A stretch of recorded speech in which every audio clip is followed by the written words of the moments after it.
Bonjour, c'est Bertrand Gounon de la Ligue pour la lecture de la Bible.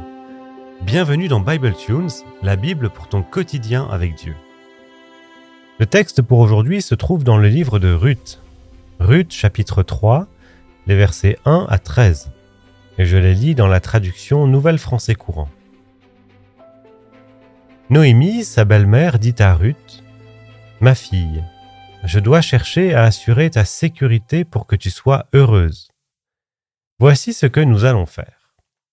Boz, notre parent, dont tu as fréquenté les servantes, ira ce soir battre l'orge sur son aire. Lave-toi, parfume-toi et recouvre-toi d'un manteau. Ensuite, rends-toi sur l'aire de battage, mais ne te montre à personne avant qu'il ait fini de manger et de boire. Lorsqu'il ira se coucher, observe la place où il s'installe. Approche-toi ensuite, écarte un peu sa couverture et allonge-toi à ses pieds. Après cela, il t'indiquera lui-même comment tu dois agir. « Je ferai tout ce que tu m'as dit, » répondit Ruth. Ruth se rendit à l'aire de battage et fit tout ce que sa belle-mère lui avait recommandé. Boz mangea et but, ce qui le mit d'excellente humeur, puis il alla se coucher à l'écart de son tas de gerbes. Ruth s'approcha sans bruit, écarta la couverture et s'allongea à ses pieds. Au milieu de la nuit, Boz se réveilla en sursaut. Il se pencha en avant, et voici qu'une femme était couchée à ses pieds. « Qui es-tu » demanda-t-il. Elle répondit : « C'est moi, Ruth, ta servante. Veuille me prendre sous ta protection, car tu as à mon égard la responsabilité du proche parent qui a le droit de rachat. » Boz lui déclara : « Que le Seigneur te bénisse, ma fille. Cette preuve de fidélité que tu viens de montrer est encore plus grande que la précédente. En effet, tu n'es pas allé après les jeunes gens, riches ou pauvres. Et maintenant, ne crains rien, ma fille. Je ferai pour toi tout ce que tu me diras, car toute la population sait que tu es une femme de grande valeur. Il est exact que j'ai à ton égard la responsabilité du proche parent qui a le droit de rachat. Mais il existe un homme dont le degré de parenté avec ta famille est plus proche que le mien. Passe ici la nuit, attendons demain matin. Nous verrons s'il veut exercer son droit de rachat à ton égard. Si oui, qu'il le fasse. S'il ne le désire pas, je l'affirme, aussi vrai que le Seigneur est vivant, j'exercerai mon droit de rachat à ton égard. En attendant, reste couché jusqu'au matin. » Ruth resta couchée aux pieds de Boz, mais elle se leva avant l'heure où l'on peut reconnaître quelqu'un. Boz se disait : « Il vaut mieux qu'on n'apprenne pas que cette femme est venue à cet endroit. » Lui dit : « Enlève le foulard que tu portes et tiens-le bien. » Elle le tint, et il y versa 6 mesures d'orge qu'il l'aida à charger. Ensuite, il retourna à la ville. Ruth revint chez sa belle-mère. Celle-ci lui demanda : « Comment cela s'est-il passé, ma fille ?» Ruth lui raconta tout ce que Boz avait fait pour elle. Elle ajouta : « Il m'a donné ces 6 mesures d'orge en disant : ne retourne pas chez ta belle-mère les mains vides. » Noémie lui dit : « Reste ici, ma fille, jusqu'à ce que tu saches comment l'affaire tournera. Boz ne sera satisfait que s'il la règle aujourd'hui même. » Après la moisson, vient le temps de battre le grain, une période assez brève au cours de laquelle les propriétaires terriens passent la nuit près de l'aire de battage pour surveiller la récolte et la protéger d'éventuels voleurs nocturnes. Une étape on ne peut plus normale. Mais quelle nuit! Car durant cette nuit, il ne s'agit pas seulement de sensualité, c'est un moment de révélation, un moment de renversement. Ce qui se joue durant cette nuit, dans le silence du ciel, sous le chant des étoiles, pour reprendre l'expression de Victor Hugo dans son poème « Boz endormi », ce qui se joue là, c'est la possibilité d'un avenir pour Ruth et pour Noémie. C'est au tour de Noémie de prendre les choses en main. Ma fille, je dois chercher à assurer ta sécurité pour que tu sois heureuse. Voici ce que nous allons faire. Vraiment, Noémie? Ne cherches-tu à assurer la sécurité et le bonheur que de ta belle-fille? N'y vois-tu pas aussi un intérêt pour toi-même, pour ta sécurité et pour ton bonheur? Bien sûr que Noémie ne peut pas le dire explicitement. Il y a là quelque chose d'un peu inavouable. Mais en même temps, pourquoi s'évertue-t-elle à laisser entendre que seul le sort de Ruth importerait pour elle, alors que les deux sont encore dans une situation très incertaine, et que Ruth s'est déjà engagée à la vie, à la mort pour sa belle-mère? Leurs destins sont totalement imbriqués. Aussi, les paroles de Noémie, sans être mensongères, sonnent tout de même un petit peu faux. D'autant que celle-ci conçoit et livre à sa belle-fille tout un plan d'attaque dans le menu détail pour que Bose succombe au charme de la jeune femme. Approche-toi ensuite, écarte un peu sa couverture et allonge-toi à ses pieds. Pour André Vénin, c'est clair comme de l'eau de roche. Noémie enjoint à Ruth de mettre en place un jeu de séduction où la volonté d'allumer le désir masculin est manifeste. Noémie espérant que Bose succombe sans délai au charme de la jeune femme. Mais les choses ne se passent pas ainsi, en tout cas pas si vite. Car, se réveillant soudainement, Bose ne feint pas d'être étonné par la présence d'une femme à ses pieds, une femme qu'il ne parvient d'ailleurs pas à reconnaître dans l'obscurité de la nuit.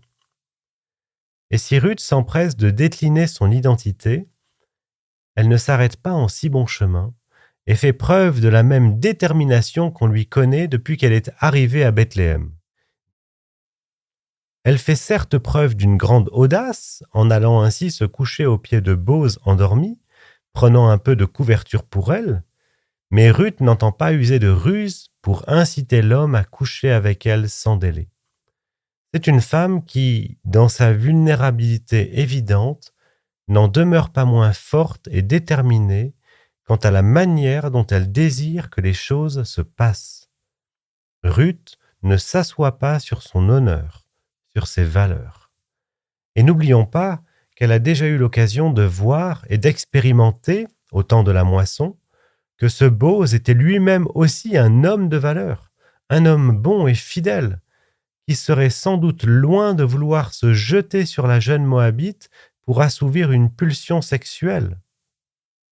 Alors, loin de chercher à séduire Bose, comme Noémie l'y invitait vraisemblablement, Ruth lui demande « Veuille me prendre sous ta protection, car tu as à mon égard la responsabilité du proche parent qui a le droit de rachat. » Ce qui se cache derrière cette parole n'est rien de moins qu'une demande en mariage adressée par Ruth à Bose. Et quelle ironie! Quand on pense que Noémie avait prévu que Bose dise à Ruth ce qu'elle aurait à faire, les choses ne se passent pas du tout de cette manière. Au contraire, c'est Ruth qui dit à Bose ce qu'il doit faire. C'est la servante qui dicte au maître son devoir. Ruth fait preuve d'une audace inouïe. Une femme, pauvre et étrangère de surcroît, demande en mariage un homme riche et respecté. Ruth inverse les rôles sociaux. L'attitude de Ruth cette nuit-là doit être mise en perspective avec deux autres situations éminemment comparables dans l'Ancien Testament. La première, en Genèse chapitre 19, concerne sa lointaine aïeule, l'aînée des filles de Lot, qui, pour donner une descendance à son père, l'enivra pour coucher avec lui. La deuxième, en Genèse chapitre 38, concerne Tamar, qui, pour obtenir une descendance, se déguise en prostituée afin de tromper son beau-père Juda dans le but qu'il couche avec elle, celui-ci ayant négligé d'accomplir son devoir en lui donnant son fils pour accomplir son devoir de lévir.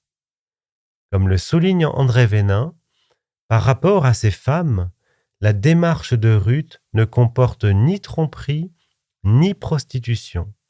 Et cela, quoi qu'il en soit des instructions de Noémie certainement plus scabreuses.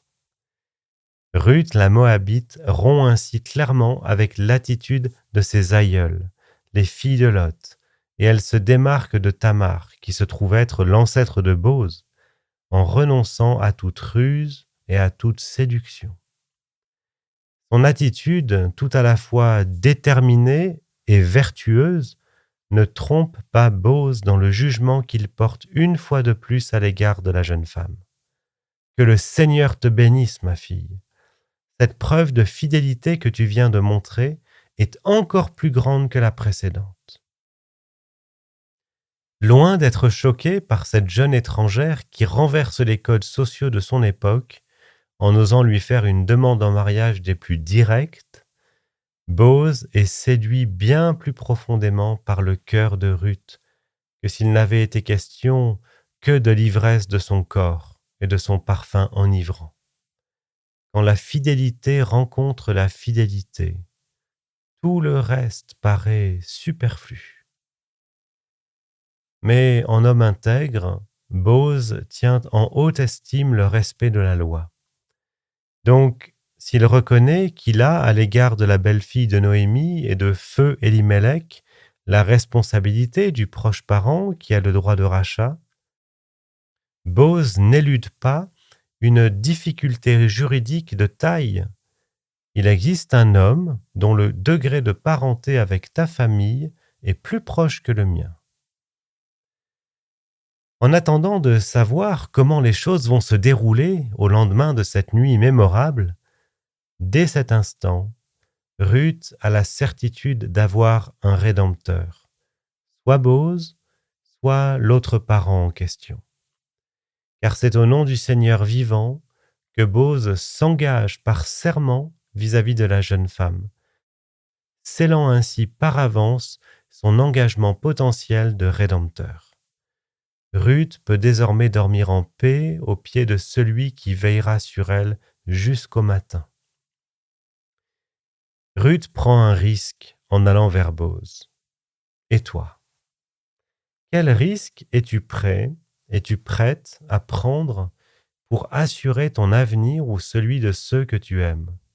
Et comment discerner? Par ailleurs, dans quelle situation actuelle ressens-tu le besoin de rester fidèle à tes valeurs, même si une voie plus rapide et peut-être plus facile semble s'offrir à toi?